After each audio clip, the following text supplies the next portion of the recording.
राज्यातील बिबट्यांच्या हल्ल्यांची सरकारकडून गंभीर दखल। मुख्यमंत्री देवेंद्र फडणवीसांनी बोलावली बैठक। वनमंत्री सुद्धा राहणार उपस्थित।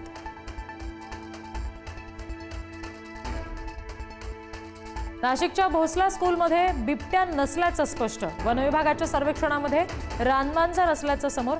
शाळा प्रशासनासह वनविभागानं सुद्धा सोडला सुटकेचा निश्वास। दारू पार्टीनं गाजलेल्या वांद्र्यातील इव्हेंटला आशिष शेलार यांची उपस्थिती। इव्हेंटमध्ये शेलार असल्याचा फोटो चित्रेंकडून एक्सपोज। किल्ले अडवा, अड्डे बनवा, सांस्कृतिक मंत्रालयाचं नवं धोरण, चित्रेंची टीका। आरक्षणाची 50% मर्यादा ओलांडू नका, सुप्रीम कोर्टानं निवडणूक आयोगासह राज्य सरकारला सुनावलं। न्यायालयाच्या अधिकारांची परीक्षा घेऊ नका, सर्वोच्च न्यायालयाचे खडेबोल।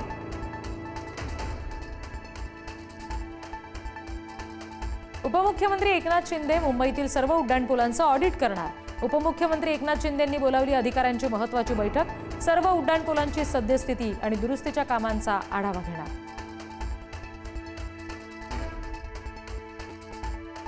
मुंबई महापालिकेसाठी भाजपचा नवा फॉर्म्युला। भाजप आणि शिवसेनेमध्ये काही जागांची अदलाबदल होण्याची शक्यता। भाजप नेतृत्वाच्या परवानगीनंतर फॉर्म्युलानुसार होणार उमेदवार निश्चिती। मनसे आणि ठाकरेंच्या शिवसेनेमध्ये चर्चेला सुरुवात होणार।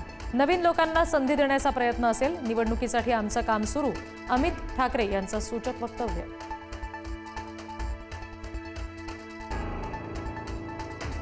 डोंबिवलीतील दिवंगत वामन म्हात्रेंचे पुत्र अनमोल म्हात्रे यांचा भाजपमध्ये प्रवेश। पक्षप्रवेश सोहळ्याबाबत भाजपकडून कमालीची गुप्तता। महापालिका निवडणुकीपूर्वी शिंदेंच्या शिवसेनेला भाजपचा मोठा धक्का।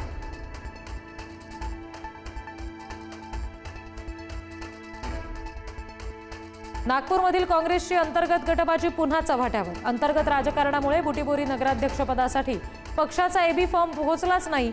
सुनील केदार यांनी आरएसएसच्या सुमित मेंढेंना समर्थन दिल्याचा आरोप। सुनील केदार यांच्यावर कारवाई करावी, नाराज पदाधिकाऱ्यांची मागणी।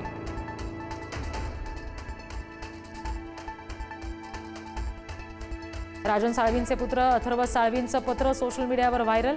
महायुतीच्या निर्णयामुळे निवडणुकीतून बाजूला व्हावं लागतंय। पदं येतात जातात, पण नातं ते मात्र कायम राहतं। अथर्व साळवींची भावनिक पोस्ट।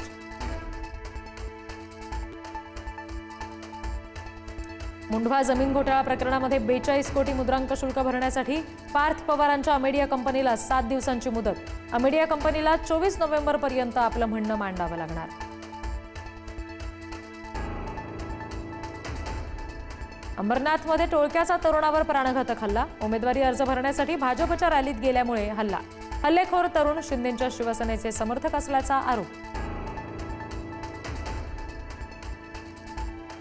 भाजप प्रवेशाला स्थगितीनंतर काशीनाथ चौधरींची पहिली प्रतिक्रिया समोर।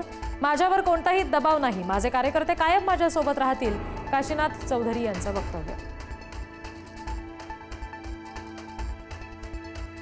बीडमधल्या उदंड वडगावामध्ये शेतीच्या वादातून मोठा राडा। लोखंडी रॉड आणि धारदार शस्त्रानं हल्ला। 4 जण गंभीर जखमी। मारहाणीचा व्हिडिओ सोशल मीडियावर व्हायरल। थंडीचा कडाका उद्यापासून कमी होण्याचा अंदाज। 22 नोव्हेंबर नंतर राज्याच्या काही भागांमध्ये पुन्हा पावसाची शक्यता। मुंबईचा पारा वाढेल असा अंदाज। आंध्र प्रदेशात पोलीस आणि नक्षलवाद्यांमध्ये चकमक। 6 नक्षलवाद्यांचा खात्मा। ठार झालेल्यांमध्ये नक्षलवाद्यांच्या टॉप लीडरचाही समावेश। चकमकीनंतर परिसरात शोध मोहीम अजूनही सुरू। दहशतवादी डॉक्टर उमर नबीचा एक व्हिडिओ आला समोर। दिल्लीत कार स्फोट होण्याच्या काही तास आधी व्हिडिओ रेकॉर्ड केल्याची माहिती। व्हिडिओमधून उमरचे विचार, योजना आणि कट्टरपंथी विचारसरणी उघड।